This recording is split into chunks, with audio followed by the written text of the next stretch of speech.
But for 80% of the population, I really believe simple adjuncts in your life like we're listing out here can make massive changes. It doesn't have to be scary. It doesn't have to be expensive.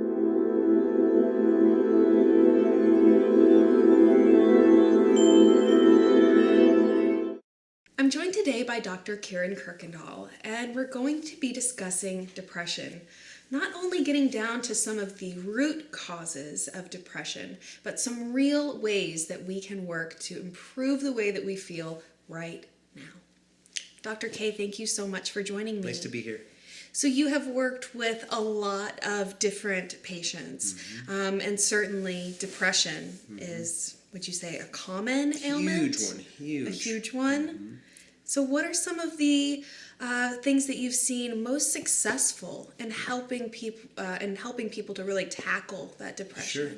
Well, depression is a multifaceted thing. It's a complicated thing, and so we want to try to simplify it. But like we spoke a little bit earlier about how oxygen and glucose causes an imbalance. Every time your oxygen plummets, you're going to feel low. This is why they literally pump casinos full of oxygen. It keeps you alert, keeps you happy, it keeps you gambling. And so if your oxygen levels start to go low, then you're going to suffer more with that. And that's called functional medicine that's incorporating that, because you have to think about function. If a woman is having a very high amount of bleeding during her menstrual cycle, you're bleeding or hemorrhaging oxygen. So that's one thing, is work with hopefully a functional medicine practitioner in your area, or work with somebody on the phone like myself. I do online consultation now, where we can identify that very quickly. That's number one, because if you don't have oxygen, you don't have anything. You're in trouble. And so that's kind of a combination of people aren't breathing deeply, people stress. We're breathing, they call them neck breathers, or breathing up here, and they're not breathing from the diaphragm. We've all known those people, that are very stressed, and so we're not getting enough oxygen. So there's heavy menstruation, but there's also just not breathing well, right? Not taking the time for yourself to actually do some exercise and deep breathe. A lot of people that are in stressed out situations, the first thing they do in the morning when they wake up, the big breath is smoking, and that's the deepest breaths they get throughout the day, which is really kind of scary. It's just all this toxic stuff while you're breathing, That's one thing, is breath. Number two is really stabilizing the glucose, right? Eating more frequently throughout the day, lots of good fats and low carbohydrate kind of diet, more frequently. Right. And then, I think when we talk about depression, there is definitely a big component of depression that is in the mind, in the way that we feel. We have a lack of energy, of motivation, a general kind of negativity. But I think what's so important is to really recognize that there are physiological components within our body that have a direct impact on those things that feel like they're just in our head, or they're just our emotions. Absolutely. Oxygen, controlling the blood glucose levels. What would be some other maybe like nutritional things, or getting enough of the mineral that you need? You can't build a house without hammer and nails, period. So if you have all the lumber you need, you have all the men that you need to build it, but you don't have the nails, which are the minerals. Literally, mineral corticoids, or minerals, are what makes your adrenal or your stress response system function. So number one is minerals, so that it has a lot to do with food, the type of food you're eating, and taking something that is a plant-based, phyto-based nutrient to deliver more minerals. Because even I can't remember what the statistic is, but you literally have to eat something like a couple hundred servings of spinach to equal what we used to get in mineral status back in the 1940s and 50s. And that's from topsoil erosion. So minerals is another big one. Would you recommend actually that people take a mineral supplement? Yeah, mineral supplementation is a wonderful way to do it, But obviously the best thing is always going to be getting it through your food. Always, always, always first. So something like sea salt, is that a good recommendation? Sea salt is a great way. I love a product called pink salt. You can find it online, and it's Himalayan, it's Hawaiian, and it's Celtic. So it's really like a dark pink. You want lots of rich minerals. Fulvic and humic acid. Online, you can find that sort of thing as a really great way to just load up with minerals, because they come from deep mineral beds from under the Earth's surface, which is minerals, right? And what happens is we take all of those minerals that are in our standard salt, the table salt, the sodium chloride, and we take phosphorus out. The military uses it for tracer rounds. We take magnesium out for dynamite. And so we take all these minerals that are meant to make us explosive, and be able to function in life, and all we are left with sodium chloride, which causes hypertension. But that's because it's a totally imbalanced mineral at that point. There's nothing left. Right. So yeah, I think, and one of the things about, sodium, and I see the same thing with omega-6 and omega-3 fats, is it's not that sodium in and of itself is this horrible thing that's terrible for you.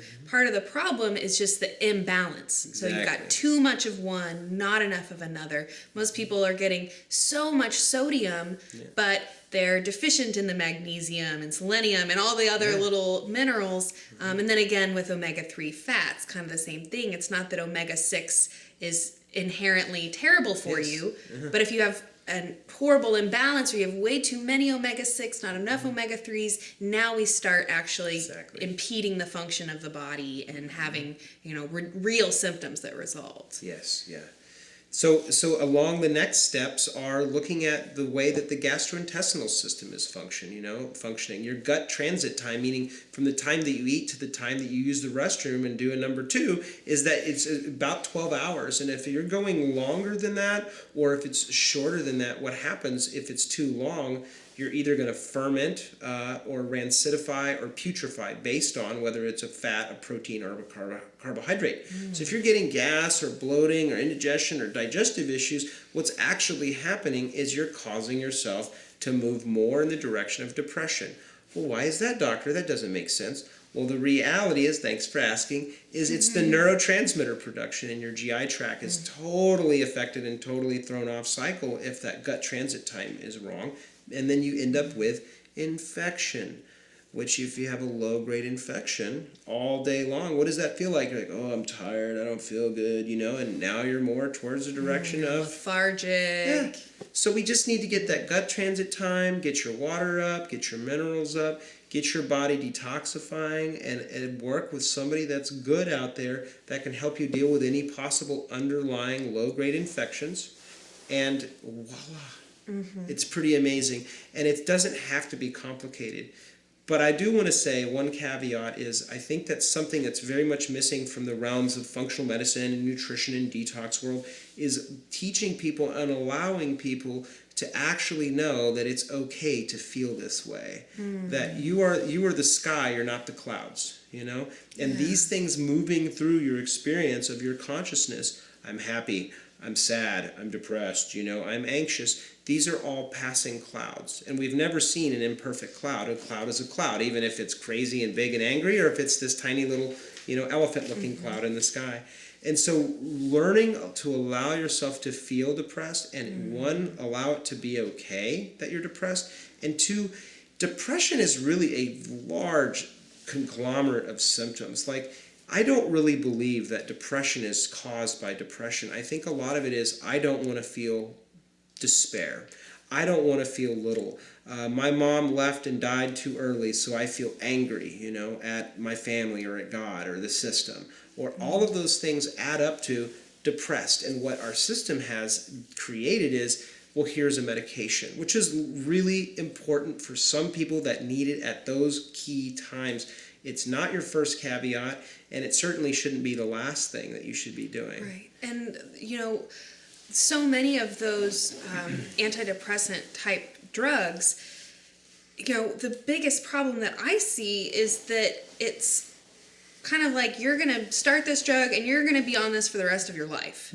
It's not a medicine that you take to cure something or heal something and then you're going to recover and you stop taking it. Yes. These are going to become kind of maintenance medications, and you're going to take this for the rest of your life. Well, these medications are not tested for people who take them their entire life. Yeah. in conjunction with the other drugs they're taking. You know, it's a dangerous thing to take on for a long-term thing. People need a real solution to have that long-term benefit. And like you said, I think, you know, in a short term, certain cases, they can definitely be helpful in helping people get out of that rut so that they can start to address those issues.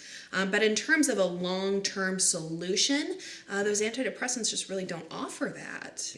Yeah. We just need to be looking deeper and offering people greater and deeper service, because the trouble with putting somebody on any type of medication long-term is then it starts to cause more and more backup, or basically it blocks the ability of your body to eliminate and detoxify. And after seeing 40,000 patient visits, I can assure you that a lot of our issue today is really blocked detoxification pathway systems. And I can speak from experience. I've been there in the trenches myself. I was so depressed when I was younger because I was so sick and so ill. I was suicidal to the point where I literally had a gun to my head at the age of 17, 18 years of age, and severe anxiety, severe depression. And the reality for me was I went to a practitioner that understood these concepts that we're talking about around functional medicine, nutrition, and getting to the core of why people are really sick in the first place.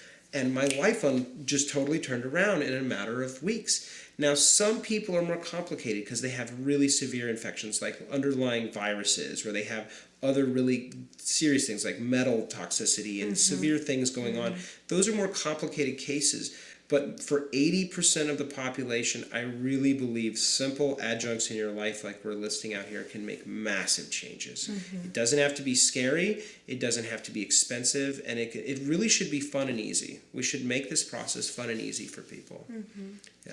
You know, so one of the things that I see a lot is, you know, when you are working with someone that is feeling depressed, you know, a lot of the recommendations that we would make, like get more sleep, find some kind of physical activity to get you moving, improve your diet.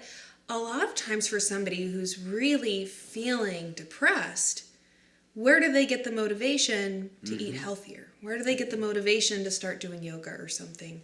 Can you speak to that at all? You know? One of the things is like about the way that I approach both myself and I approach the individual patient is everybody is individual and everybody's different. And that's why it's really important to work with a specific practitioner that knows what the heck they're talking about on this thing, because it may not be just the nutrition that you need to be taking or the supplements or whatever to actually get people up and moving. Like a lot of times their key thing is deep despair, deep anger, deep frustration. My very dear friend in Indonesia almost recently killed himself because he was so deeply, profoundly depressed. And there's some, and we've talked about it in other videos, and it's part of his major story. So I love promoting that for him because it's been a huge awakening for him and the people around him. But what really helped unlock him was really dealing with the deeper emotional stuff. Which I was really honored to coach him through, is feeling completely, totally rejected by his father, you know, and feeling deeply, profoundly. So for him as an individual, that was the thing. We didn't even use supplementation because he lives in Indonesia, which you can't even buy a probiotic there, which is, you know, it's a tough place to get nutrition in and out of, or whatever you need. But do they also have like less processed foods, maybe, or do they still? To some degree, but it's a very poor country, so you eat what you can get, you know. But what happened was it really changed him, and now he's empowered, and now he's doing coaching work, and you know, like, he's bringing other people up, and we never used a pharmaceutical. We never even used a natural healthcare approach. With him, it was specifically dealing with pain and anger and anguish. And that's not going to a psychotherapist and just talking about your problems. It's actually, what can you do in your own life to create a new way of being for yourself? And it's a powerful way of unlocking people. Yeah. Well, and I think that really kind of, you know, gets down to the crux of the issue, which is that the real cure, you know, is to discover what truly fulfills you, what truly is going to give you that feeling of meaning or purpose, fulfillment, however you want to say it, that kind of answers that feeling of despair. You know, we think about these questions like, why are we here? What's the point? What's the point of all this pain? You know, we live in this horrible world. And I will admit, you know, this world is full of pain and trauma and very horrible, horrible things. And so it is almost very easy to spiral into that that kind of pit of despair, you could say, you know, wondering what is the point of all of this, and why, you know, is it worth it? Is it worth it to deal with all of these painful emotions? And so that calls upon this very important question, which is, what is it that truly fulfills you? Absolutely. What is it that really makes you happy, makes you want to wake up each day? And then on those days where it feels like everything is going wrong, nothing is going right, everything is terrible, what gives you that motivation to say, you know what, I'm going to push through this day because tomorrow is going to be better, because my life is worth living. Yeah, and not even having to push through. When I work with somebody now, what I help them recognize is that these are emotional states. These is your consciousness. You could literally look at this flower bouquet and say, that is the most disgusting thing I've ever seen in my life, and experience it as ugly and terrible and atrocious, and I can't even believe that you made this. Or we could actually view this as, this is the most amazing thing that you made. You spent the time to actually get the flowers together and put them in this pot, and all these flowers are actually manufactured overseas, and then somebody wove them together. It's really amazing. Or you could experience it as just a flower pot, you know?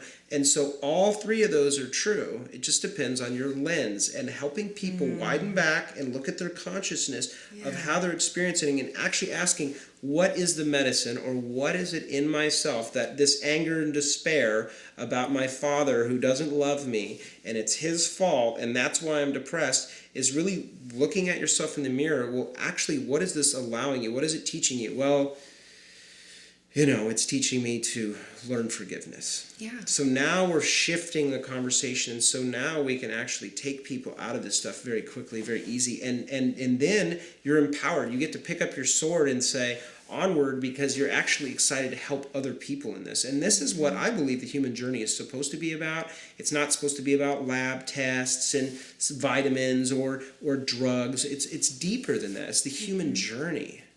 You know, and then we're having fun again, and then we're like, well, wait, what are we talking about? We were talking about depression, right? You know, and we have to go back to, you know, so we can make it fun and easy that way. And that's really important, why the conversation is, and it's my goal to teach other healthcare practitioners how to also do this with their clients. Right. And, you know, I think that when you mentioned forgiveness, that you know, strikes a chord with me, you know, because it really, whether it is harboring, you know, resent or anger at someone else, or what is quite frequent at ourselves, that we either feel blame or shame, or, you know, there's just all of these different emotions, and, you know, you can't take a pill to make those go away. That'll never go away with a pill. You can't take a pill to change the way that you feel about yourself. You know, so, you know, you're totally right that talking with someone and really just being open with ourselves and open with our emotions. I love your analogy of our emotions like clouds passing through the sky, and sometimes it's good, sometimes it's bad, but just recognizing that what we experience is under our control. Yes. And it's not like a little switch that you flip. Oh, you just got to flip the switch and you won't be depressed anymore. Yeah. But even though it's not as simple as that, you do have control, and you do have the power. And we can address these different issues from the physiological side, from the emotional side, all those different things, and, you know, show that there is hope for people. You know, and there can be recovery from depression, if you want to call it that. But that we all have this potential to be truly happy and fulfilled. And that's why we're here, and that's why it's what it's all about, is about enjoying it. And so that's the number one thing, I think, is just really self-love. Self-love.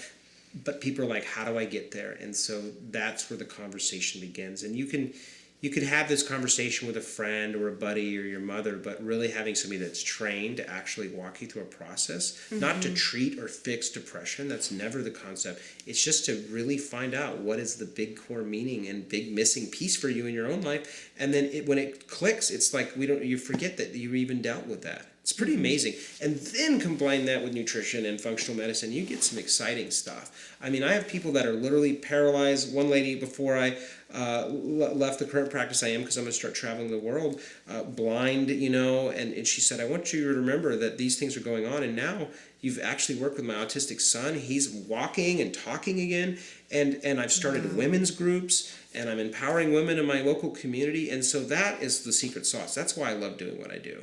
Yeah. It's not about fixing and treating. It's like activating humans to be more powerful. That's what makes me happy. Or I wouldn't do this because it's a lot of work. Yeah, definitely. Yeah.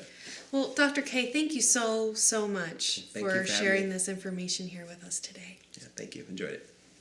And thank you so much for watching. I truly hope that you will leave me some feedback and let me know your thoughts or questions after seeing this video. If you'd like to learn more about Dr. Kuykendall, you can visit him at lifeempowered.com. We have several interviews here today that I encourage you to check out for more information. I hope you'll subscribe to the channel so you can see all of our future videos. Thank you so much for watching.